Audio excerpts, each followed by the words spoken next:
has declared war and joined the United Nations. Just what does this mean to the people of the United States and to our fighting allies?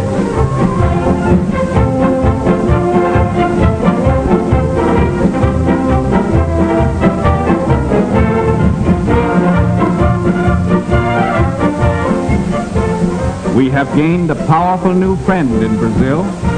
Brazil's territory covers 47% of the South American continent. 250,000 square miles larger than the United States proper.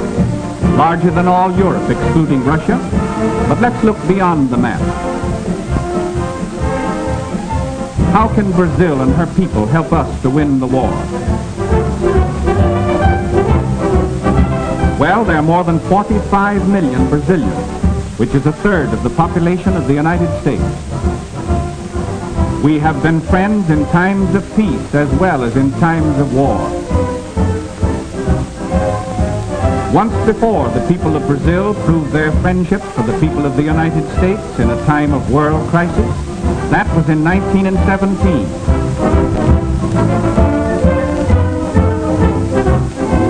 The two peoples have much in common.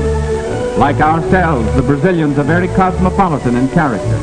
They are a progressive people with a constitution that guarantees protection to all workers and modern social legislation.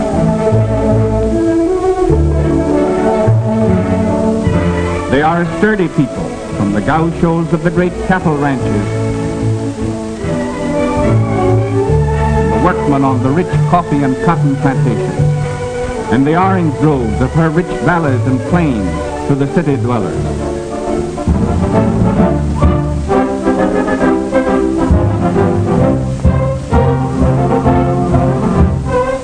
These Brazilians are in the war all the way. All males between the ages of 18 and 40 are now subject to military duty. An army of 3 million soldiers can be raised without affecting vital industrial activities. Brazil is a land of picturesque and beautiful cities. Its capital is famous throughout the world as a center of culture and the arts.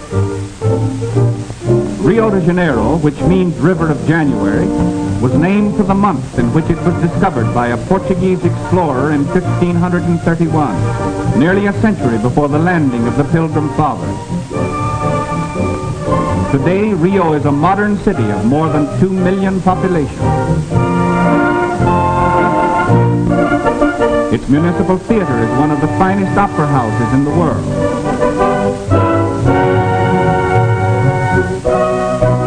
The Tiradentes Palace has, since January 1942, come to be known as the birthplace of Hemisphere unity, for it was here that the 21 American republics drew up the momentous Rio Charter, a far-reaching agreement of mutual faith, collaboration, and protection.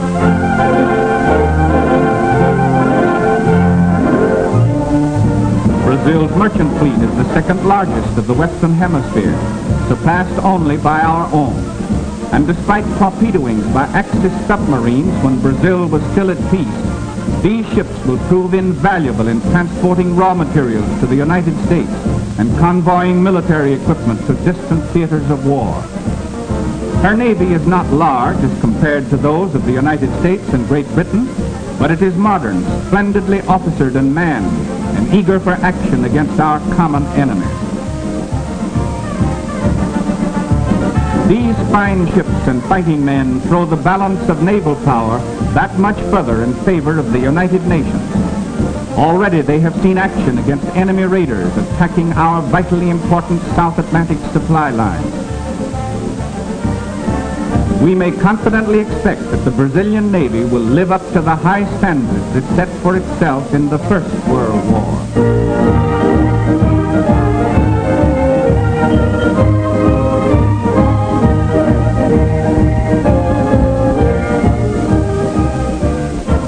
Backing up its navy is Brazil's large and rapidly growing air force.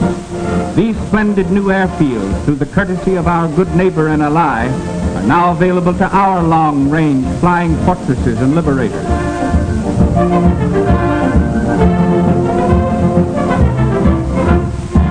The efficiency of Brazilian fighting planes and the marksmanship of her pilots has already been admirably proven against marauding Axis submarines pursuing their campaign of terrorism off of her more than 4,000 miles of coastline.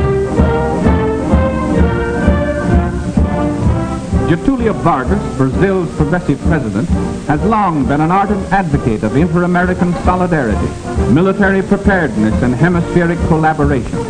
Under his guidance, the Brazilian army has been rapidly increased, equipped, and trained in all the phases of modern warfare. Brazil's total mobilization and training is already well underway toward that 3 million mark. And by the uncompromising public declaration of its president, this army, as our fighting ally, stands ready to make any sacrifice which our collective security may require.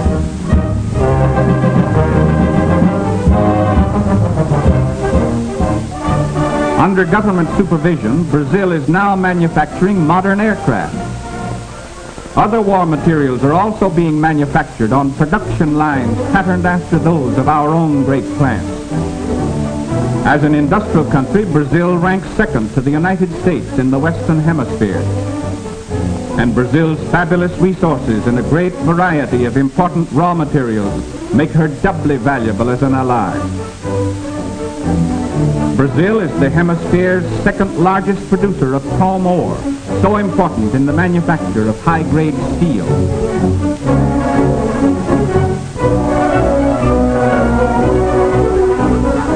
These war factories in the United States use large quantities of Brazilian manganese, highest-grade iron ore, zinc, nickel, and other minerals essential to the manufacture of tanks, machine guns, warships, and other necessities of modern warfare.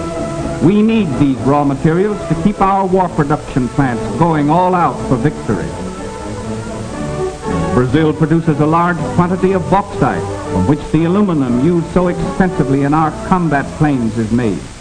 Brazil is the world's only source of high-grade crystal in substantial quantities, so essential in the manufacture of the electrical, optical, and precision instruments which have such a vital place in modern warfare.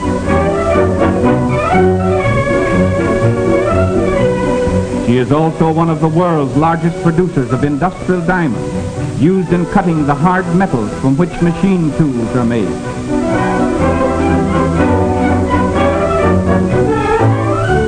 She can produce enough of the basic material for making explosives to supply the entire world.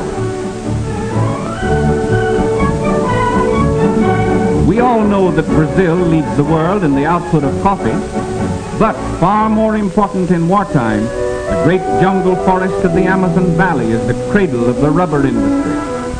In 1903, this area supplied more than 3/5 of the entire world's consumption of rubber. The seeds of rubber trees such as these, smuggled out of the Amazon country, shifted the rubber production of the world to the Far East. But that supply of this tragically important product is now among the spoils of war in the hands of the Japanese. However, 1.5 million square miles of wild rubber trees in the friendly Brazilian Amazon basin is again being tapped to supply the needs of the United Nations. Brazil's production of rubber alone may prove to be a decisive factor in winning this war.